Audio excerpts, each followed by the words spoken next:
नमस्कार, आप देख रहे हैं देश रोजाना और मैं हूं बेनजीर हाशमी। खबरों की शुरुआत करेंगे दिन भर की कुछ ताज़ा सुर्खियों के साथ, फिर बात करेंगे हरियाणा की कुछ खास खबरों की।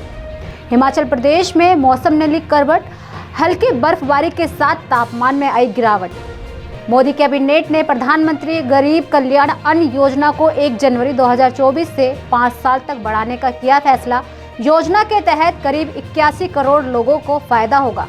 केंद्रीय मंत्री अनुराग ठाकुर ने केंद्रीय मंत्रिमंडल में लिए गए फैसलों की दी जानकारी। कांग्रेस प्रत्याशी फिरोज खान पर लगा आरोप, मतदाता को 1 लाख देने की कोशिश, पुलिस ने दर्ज किया मामला। श्रीलंका से रिहा किए गए रामेश्वरम के 21 मछुआरे आज पहुंचे चेन्नई। श्रीलंकाई नौसेना द्वारा 3 अलग अलग घटनाओं में कुल 64 मछुआरों को किया गया था गिरफ्तार।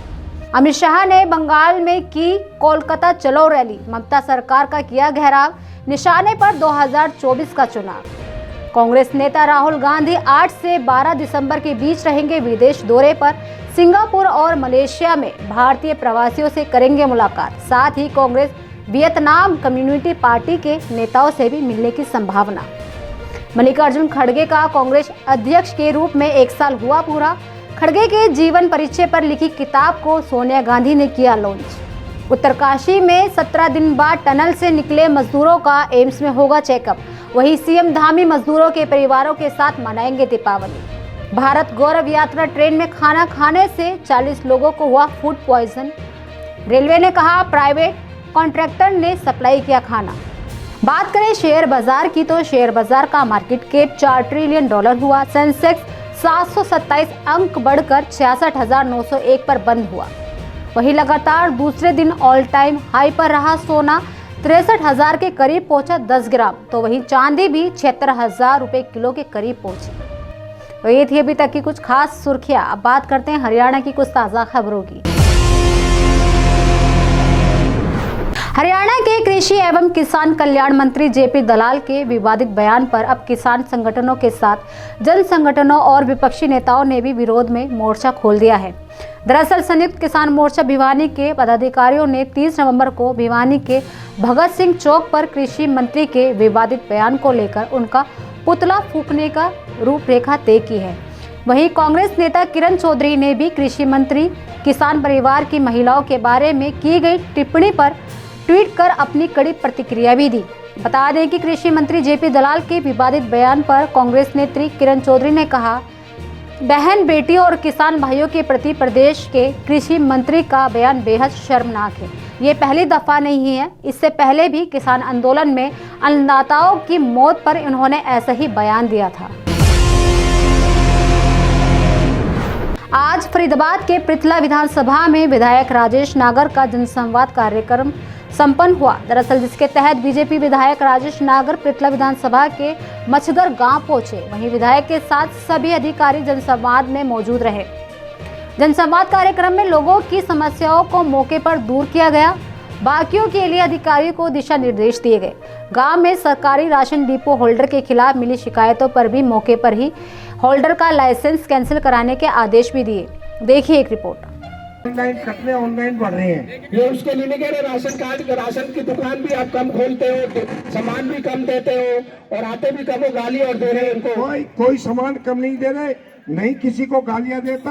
आज तक बेटी कह के बोलता हूँ। ये रिकॉर्डिंग गलत है। IMT में दुकान और करे भाई, कौन डिपार्टमेंट से कौन आया है? इनका आज ही डीपी कैंसिल करो, आज अभी करके मुझे बताओ, ऑर्डर करके कि कैंसिल कर दिया। अभी ऑर्डर करके मुझे बताओगे कैंसिल कर दी। चलो कोई बात नहीं, अपने आप जांच करेंगे, फिर देख लेंगे। आप कर लेंगे, जांच कर लेंगे। इसकी जांच कर लेना, पहले कैंसिल कर दो इसका वो क्या नाम है डीपी, और फिर जांच करके फिर वो करना कार्रवाई। डीपी आज से ही कैंसिल कर देना, इसका सप्लाई बंद कर देते। दोबारा देखो, इनकी कुछ समस्याएं थी कि HSIDC ने इनके कुछ घर जो आ रहे थे 1957 से जो रह रहे हैं, उनको एक्वायर करने के नोटिस दिए हैं। तो उसके लिए हमने अधिकारियों से बात की है और आगे जाके इनकी जो मांग है इसको MD HSIDC से और मुख्यमंत्री जी से बात करके उसके ऊपर बात करेंगे और कोशिश करेंगे इनके घरों को बचाया जाए। और एक इनकी मुख्य मांग थी कि भाई एक डिपो होल्डर है वो राशन नहीं बांटता, कम बांटता है, समय पे दुकान नहीं खोलता और हमारी जो यहाँ की महिलाएं, हमारी माताएं बहनें उनके साथ व्यवहार ठीक नहीं करता, बदतमीजी से बात करता है। उसको ऑर्डर कर दिए गए हैं कि भाई उसका जो डिपो है अभी कैंसिल कर दिया जाए और उसकी जांच की जाए। अगर वो दोषी पाया जाता है तो उसके खिलाफ सख्त कार्रवाई भी की जाए। कई बार ऐसा देखा गया कि डिपो को कैंसिल कर दिया जाता है, लेकिन उनके रिश्तेदार के नाम से दूसरा डिपो अलॉट कर दिया जाता है खाद्य आपूर्ति विभाग के द्वारा।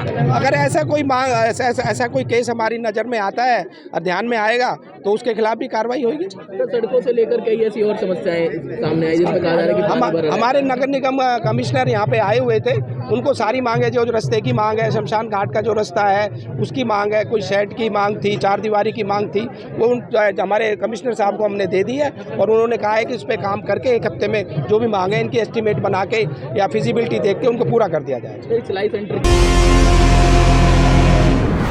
भारतीय किसान यूनियन के राष्ट्रीय महासचिव युद्धवीर सिंह शेहरावत को दिल्ली में गिरफ्तार किए जाने के विरोध में रामायण टोल प्लाजा पर किसान नेताओं ने धरना दिया।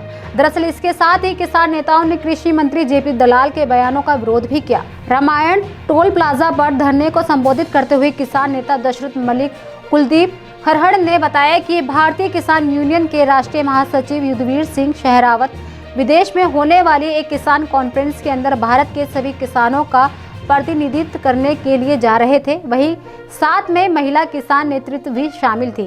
किसान नेताओं ने कृषि मंत्री जेपी दलाल के महिलाओं के बारे में दिए गए बयानों का विरोध किया। साथ ही कहा, बहन बेटियां सबकी बराबर होती हैं, लेकिन कृषि मंत्री जेपी दलाल ने महिलाओं और बहनों बेटियों के बारे में गलत शब्दों का प्रयोग किया है। इस कारण सभी किसान जेपी दलाल का जगह जगह पर विरोध करेंगे। यात्रियों के लिए राहत भरी खबर। दरअसल अजमेर चंडीगढ़ वंदे भारत के संचालन की अधिसूचना इस हफ्ते जारी हो जाएगी, जिसका अंबाला कैंट पर ठहराव होगा। बता दें कि अजमेर दिल्ली कैंट के बीच दौड़ने वाली वंदे भारत एक्सप्रेस जल्द ही चंडीगढ़ तक संचालित होगी। वंदे भारत एक्सप्रेस का ठहराव अंबाला कैंट और चंडीगढ़ रेलवे स्टेशन के प्लेटफॉर्म पर कर दिया जाएगा और अंबाला मंडल ने इसकी रूपरेखा तैयार कर ली है। वहीं चंडीगढ़ स्टेशन से अजमेर के लिए संचालन के समय रखरखाव के लिए भी विशेष टीम तैयार हो चुकी है, ताकि ट्रेन में साफ सफाई सहित अन्य सभी मूलभूत सुविधाएं दुरुस्त हो सके। बताते चले कि मौजूदा समय में उत्तर रेलवे द्वारा 2 वंदे भारत ट्रेनों का संचालन अंबाला कैंट से किया जा रहा है। इसमें से एक वंदे भारत नई दिल्ली से कटरा के बीच और दूसरी ऊना हिमाचल से नई दिल्ली के बीच संचालित रहेगी। उज्ज्वला गैस योजना की लाभार्थी महिलाओं ने किया सरकार का धन्यवाद।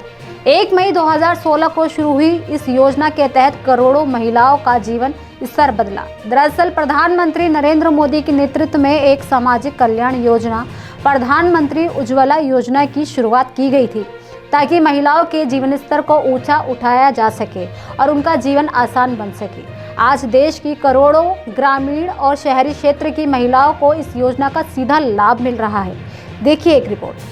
बहुत फ़ायदा हो रहा है और हम भी एक गाँव के रहने वाले हैं। पहले चूल्हे पे रोटी करते थे, बहुत परेशानियाँ होती थी, आँखों में धुआँ लगता था, दर्द होता था और मतलब साँस लेने में दिक्कत होती थी, बहुत ज़्यादा परेशानियाँ होती थी। और इस मतलब ये कनेक्शन सरकार की तरफ से मिल रहा है तो बहुत फ़ायदा हो रहा है हमको।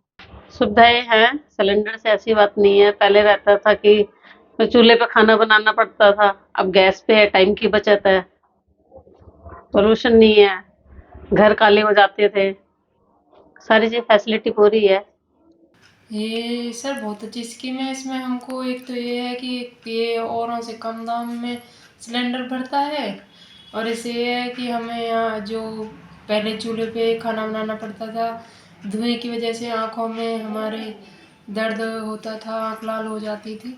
अब ऐसा कुछ नहीं है, ये गैस पे। करीब 7 साल पहले बिजली निगमों के चेयरमैन रहते हुए कर्मचारियों की जवाबदेही तय करने के लिए रिपोर्ट कार्ड तैयार करने की योजना को हरियाणा के डीजीपी शत्रुजीत कपूर ने अब पुलिस विभाग में भी लागू कर दिया है। बता दें कि अब पुलिस विभाग में सिपाही से लेकर उच्च स्तर के अधिकारियों का रिपोर्ट कार्ड तैयार होगा और प्रत्येक कार्य को लेकर अधिकारी व कर्मचारियों की जवाबदेही भी तय करते हुए उन्हें अलग से अंक भी दिए जाएंगे।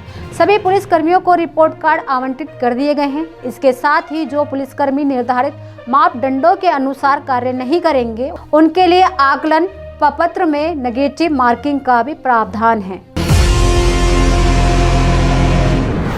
नूंह के जन स्वास्थ्य विभाग कार्यालय में सीएम फ्लैंग ने आज सुबह औचक निरीक्षण किया। आपको बता दें कि इस निरीक्षण के दौरान विभाग के कई अधिकारी सहित 14 कर्मचारी गैर हाजिर मिले। वहीं इसी बात से विभाग में हड़कंप मच गया। इसके अलावा जन स्वास्थ्य विभाग ने एक्शन लेते हुए गैर हाजिर कर्मचारियों को कारण बताओ नोटिस जारी कर जवाब तलब किया। देखिए हमारे संवाददाता यूनुस अलवी की एक खास रिपोर्ट। सर, आज जो है आपके कार्यालय में सीएम फ्लैंग की रेड पड़ी है सुबह 9 बजे ही। बताया कि 14 कर्मचारी आप समेत जो है गैर हाजिर पाए हैं, क्या है मामला सारा? इसमें आज हमारे एसएस साहब ने सभी एक्शंस की मीटिंग रखी हुई थी, तो सभी एग्जीक्यूटिव इंजीनियर्स तो वहीं सर्कल ऑफिस में थे मीटिंग के रिव्यू के रिगार्डिंग। पलवल में कुछ कर्मचारी थे जो ड्यूल चार्ज में हैं या कोई छुट्टी पे था, और उसके अलावा कुछ कर्मचारियों का अभी हमने एक्सप्लेनेशन इशू कर दी हैं कि वो आज लेट क्यों थे। तो ये है पूरा मामला। अच्छा, अधिकारियों की मीटिंग जो है पलवल सर्कल में थी, इसलिए वो टाइम पर नहीं पहुंच पाए जी। और जो यहाँ गैर हाजिर थे उधर से वो भी कार्रवाई आपने भी उनको कारण बताओ नोटिस जारी कर दिया है। तो कितने कर्मचारी हैं जिनको कारण बताओ नोटिस जारी कर रहे हैं? अभी तो एक बार तो हमने अभी सभी को इशू करा है जो भी नहीं था, फिर वो अपना इसमें स्पष्टीकरण देंगे कि वो छुट्टी पे थे, उनकी जो लीव थी और जो उनके पास ड्यूल चार्ज था वो किस वजह से नहीं हो पाए थे। Thank you. तो ये थी अभी तक की कुछ खास खबरें। कल फिर होगी मुलाकात ऐसे ही कुछ खास खबरों के साथ। तब तक के लिए बने रहिए हमारे साथ और देखते रहिए देश रोजाना। नमस्कार। हमारे साथ जुड़े रहने के लिए देखते रहिए देश रोजाना का यूट्यूब चैनल सब्सक्राइब कीजिए। साथ ही देश रोजाना की खबरें सबसे पहले देखने के लिए प्रेस कीजिए बेल आइकन।